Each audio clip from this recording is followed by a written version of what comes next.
I feel like the time is finally right to share with you guys that I'm going back to school for my PhD. Are we surprised? Are we not? You might be like, Nicole, didn't you just say not even a year and a half, 2 years ago that you were swearing off academia? Yes, I did. When I left academia, I was burned out, in debt, and tired of that academic bubble. If you know, you know. But one thing I said was that if I go back to school, it would be for one of two things: either an MBA that my company would pay for, or an industry PhD. Call me the queen of manifestation because I am doing just that. Around this time last year, I was approached by a recruiter for an AI researcher position that would dual as a PhD. I was maybe 2 or 3 months into my first full-time corporate role. I had no intentions of leaving. I actually wanted to do at least a year at that company so that my resume wouldn't look fragmented or unserious. So I did the first interview, pass. Second interview, pass. Third interview, you get the point. And then somehow I get the job offer. And I don't want to reveal too much, but it is out of the country. And they're like, yeah, we would like for you to start in January. I'm like, January? I was like, what the hell?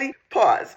Because I mainly did this just so I could get the tea on what it's like to interview at this company. I didn't expect them to actually want me. And now I'm like, Nicole in Europe doing her PhD. Added bonus, only 3 years. I have a friend that saved my name as Dr. Nicole Asante since we first became friends. I was like, maybe the stars are aligning, but I wasn't sure about it. At that point, I still liked my comfy tech job, and I was actually going to say no. But this is why you gotta love moms, because my mom convinced me to defer it. See if they would be willing to push the start date by like a year, and that they did. So come January 2026, I'm gonna be moving to Europe, and I'm gonna be 30 with a PhD in computer science. Crazy. I'll be in industry and in academia at the same time. The way it works is that I'll be a full-time AI researcher, and all of my research will count towards my thesis for my PhD. And I just couldn't say no to that. And with the way everything worked with getting laid off from my job, this had to be God's plan. So yeah, secrets out the bag, and I'm gonna take you guys on my journey in my 3-month post-layoff sabbatical and preparing for my move to, any guesses?